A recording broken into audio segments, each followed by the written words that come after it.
Hello friends, मैं सुनील। स्वागत है आप सबका। आज हम पढ़ेंगे मुगल साम्राज्य के बारे में और इसको 5 से 6 पार्ट के अंदर हम उसको पूरा कवर कर लेंगे ना। इससे छोटे छोटे वीडियो आएंगे आपके लिए मैं बनाऊंगा और वो संक्षिप्त में बनाऊंगा, ठीक है, ताकि एग्जाम में जो है कम कम जो है हम पढ़ें और अधिक से अधिक अंक प्राप्त कर सकें। बस ऐसा स्मार्ट तरीके से पढ़ना है अपने को, ठीक है। चलिए शुरू करते हैं मुगल साम्राज्य के बारे में, ठीक है। तो मुगल काल, सबसे पहले हम पढ़ते हैं बाबर के बारे में। उसके बाद हम बाबर के बाद देखेंगे हुमायूं के बारे में, हुमायूं के अभियानों को देखेंगे और फिर जो है सूर्यवंश का शासनकाल देखेंगे। अकबर के बारे में हम पूरा पढ़ेंगे, ओके। चलिए शुरू करते हैं बाबर से, ठीक है। बाबर से शुरू करते हैं। बाबर जो थे, बाबर का समय है वो है शासनकाल का 1526 से 1530। इनका जन्म हुआ है फरगना के अंदर। कहाँ पे हुआ है? फरगना में। बाबर ने भारत को क्या बोला है? असंख्य कारीगरों का देश कहा है। असंख्य कारीगरों का देश बाबर ने बोला है, ठीक है। बाबर ने जो है 1519 ईस्वी में भारत में अपना पहला आक्रमण किया था, पहला आक्रमण। और बाजोर व जो भीरापर है वहाँ पर कब्जा कर लिया था, ठीक है। किसने? बाबर ने। पहला जो है आक्रमण कब किया? 1519 में भारत पर। अब देखते हैं, देखिए पानीपत का पहला जो युद्ध हुआ ना, वो हुआ 21 अप्रैल 1526 को बाबर और इब्राहिम लोदी के बीच में, जिसमें बाबर जो है वो जीता था युद्ध को, इब्राहिम लोदी हार गए थे। देखो, बाबर ने सबसे पहले इस युद्ध में क्या किया? तोप खाने का प्रयोग किया। किसका? तोप खाने का। जो कि किससे सीखा था बाबर ने? ये किससे सीखा था? ईरानियों से सीखा था, है ना, तोप खाने का प्रयोग। और इसमें बाबर ने तुलगुमा युद्ध पद्धति अपनाई, जो कि बाबर ने सीखी थी मंगोलों से। किससे? मंगोलों से सीखी थी। बाबर जो थे, बाबर को कहाँ दफनाया गया? बाबर को काबुल के अंदर दफनाया गया था, ठीक है। वहीं उनका मकबरा बना हुआ है काबुल में, ठीक है। बाबर का मकबरा कहाँ बना हुआ है? काबुल के अंदर। देखिए, अब हम बात करते हैं बाबरनामा के बारे में। तो बाबरनामा या तुजु के बाबरी, ठीक है। बाबरनामा या तुजु के बाबरी, ये बाबर की आत्मकथा है, जो कि किस भाषा में? तुर्की भाषा में है, ठीक है।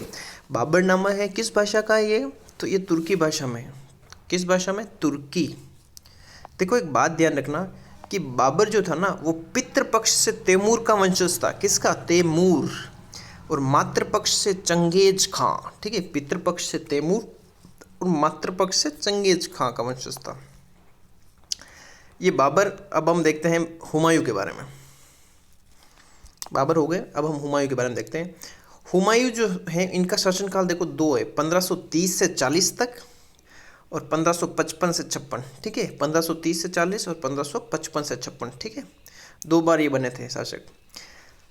इन्होंने जो है किससे विवाह किया? इन्होंने हमीदा बानो बेगम से विवाह किया, ठीक है। हमीदा बानो बेगम से विवाह किया था, ध्यान रखना नाम, हमीदा बानो बेगम।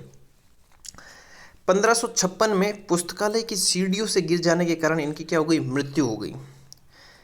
इनकी मृत्यु कैसे होगी? पुस्तकालय की सीढ़ियों से गिर गए थे 1556 में। इनका मकबरा कहाँ है? तो इनका मकबरा दिल्ली में है, ठीक है। बाबर का कहाँ था? काबुल में। हुमायूं का कहाँ है? दिल्ली में। जो कि इनकी पत्नी थी, ठीक है, हमीदा बानो बेगम, ठीक है, हमीदा बानो बेगम। इन्होंने इसका निर्माण करवाया मकबरे का।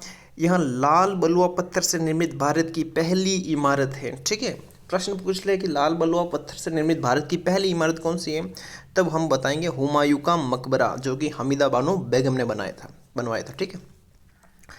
देखो, अब हम 2 युद्ध के बारे में देखेंगे। एक तो चौसा का युद्ध और एक बेलग्राम का युद्ध। यहाँ पे कन्फ्यूज काफ़ी होते हैं, ठीक है लोग। देखो, चौसा का युद्ध है ना, ये हुआ था 1539। चौसा वाला पहले हो गया था, फिर बेलग्राम वाला हुआ था 1500, एक वर्ष बाद 1540 में, ठीक है। तो चौसा का 1539 में हुमायूं और शेरशाह के बीच, और बेलग्राम वाला भी हुमायूं और शेरशाह के बीच, दोनों के बीच, ठीक है। और दोनों ही युद्ध जो है शेरशाह सूरी जीत गया था। जो चौसा वाला युद्ध था वो निज़ाम नामक, इस युद्ध में निज़ाम नामक बिस्ती ने जो है हुमायूं की जान बचाई थी, है ना। हुमायूं की जान किसने बचाई? निज़ाम नामक बिस्ती। और इस निज़ाम नामक बिस्ती को हुमायूं ने क्या किया? एक दिन का जो है शासनकाल संभलवाया था, ठीक है। एक दिन का शासक बनाया था। बेलग्राम युद्ध की अब डेट ध्यान रखना, 17 मई, क्या है? 17 मई 1540। अब हम देखते हैं हुमायूं का कलिंजर अभियान। ये हुआ 1531 में। कब हुआ? 1531 में। यह पहला इसका हुमायूं का सैन्य अभियान था। पहला सैन्य अभियान कौन सा था? हुमायूं का कलिंजर अभियान, जो कि कब हुआ? 1531। उसके बाद दोहरिया का युद्ध ये 1532 में, और चुनार का घेरा ये भी 1532 में। अब देखो प्रश्न कैसे बनेगा, आपको जमाने के लिए बोल देंगे कूट को, ठीक है, कि इसको कालक्रम के अनुसार जमाइए। तो हुमायूं का कलिंजर अभियान तो हुआ था 1531 के अंदर, ठीक है, 1531 में। दोहरिया का युद्ध हुआ था 1532 में, और चुनार का घेरा ये भी 1532 में। पहले दोहरिया का युद्ध हुआ, फिर चुनार का घेरा। आइए अब हम देखते हैं सूर्यवंश के बारे में, सूर्यवंश के शासन के बारे में। तो जो शेरशाह सूरी थे वो सूर्यवंश से ही संबंधित है, ठीक है। तो सूर्यवंश का शासन 1540 से लेकर 1555 तक था। कहाँ तक? 1555 तक। फिर 1556 में जो है अकबर शासन काल अकबर ने संभाला है, ठीक है। 1556 से लेकर 1605, 1556 से लेकर 1605 मुगलों के अंदर सर्वाधिक शासनकाल इन्हीं का रहा है। और वास्तविक शासन की बात करें तो वो औरंगजेब का। देखो बाबर का जन्म फरगना में हुआ है, ठीक वैसे अकबर की बात करें तो इनका जन्म अमरकोट में हुआ, अमरकोट। इनका राज्याभिषेक हुआ, अकबर का राज्याभिषेक पंजाब के कलनौर जगह में, कलनौर, ठीक है, पंजाब के कलनौर में। अकबर के संरक्षक कौन थे? बैरम खान थे, ठीक है। और अकबर जो थे इनके टाइम पीरियड में 1560 से जो 62 का काल था वो अकबर जो है माहम अनगा के प्रभाव में रहा था इस समय, और इसे पेटीकोट सरकार कहते हैं। कौन सा टाइम है? 1560 से लेकर 1560 से लेकर 1562 तक, ठीक है, पेटीकोट सरकार। ठीक है, पानीपत का सेकंड युद्ध हम देखते हैं। ये 1556 में अकबर और हेमू के बीच में हुआ, जिसमें अकबर जीत गया था। भारमल, ठीक है, आमेर के राजा भारमल ये अकबर के अधीनता स्वीकार करने वाले प्रथम राजपूत शासक थे, ठीक है। इन्होंने अपनी पुत्री, भारमल ने अपनी पुत्री हरखाबाई, क्या नाम है इसका? हरखाबाई, जिन्हें मरियम उजमानी भी कहते हैं, हरखाबाई मरियम उजमानी का विवाह अकबर से किया था। और अकबर ने जो है भारमल को क्या उपाधि दी थी? अमीर उल उमरा, ठीक है, ये ध्यान रखना। अकबर की धार्मिक नीति का क्या उद्देश्य था? तो यह सार्वभौमिक सहिष्णुता पर आधारित थी। इसे सुलह कुल की नीति कहते हैं। सुलह कुल की नीति क्या है? एक धार्मिक नीति अकबर की, ठीक है। अकबर ने दिन ए इलाही तौहीद ए इलाही पंथ चलाया। क्या नाम है इसका? दिन ए इलाही तौहीद ए इलाही, दिन ए इलाही तौहीद ए इलाही। देखो बाबर का मकबरा है काबुल में, ठीक है, हुमायूं का मकबरा दिल्ली में है, और वैसे ही ठीक अगर बात करें अकबर के मकबरे की तो यह है सिकंदरा आगरा। कहाँ पर है? सिकंदरा आगरा।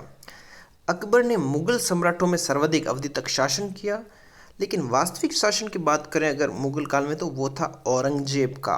किसका? औरंगजेब का। अब बात करते हैं हम अकबर के नवरत्न। क्या पढ़ेंगे हम? नवरत्न। ये ध्यान रखना कौन कौन थे इसमें, ठीक है। तो पहला नवरत्न है मुल्ला दो प्याजा, दूसरा है हमीम हमाम, तीसरा है फैजी, चौथा है मान सिंह, पांचवा है अब्दुल रहीम खान खाना, छठा बात करें तो वो है बिरबल, सातवां है अबुल फजल, आठवां है तानसेन, 90 की बात करें तो वो है टोडरमल, ठीक है। अकबर के टाइम पीरियड में देखिए कुछ उनकी घटनाएं शासनकाल के दौरान क्या कुछ हुआ है। देखिए अकबर ने 1562 में दास प्रथा का अंत कर दिया था। किसका अंत कर दिया? दास प्रथा का अंत कर दिया। और 1563 में क्या कर दिया अकबर ने? तीर्थ यात्रा कर समाप्त कर दिया।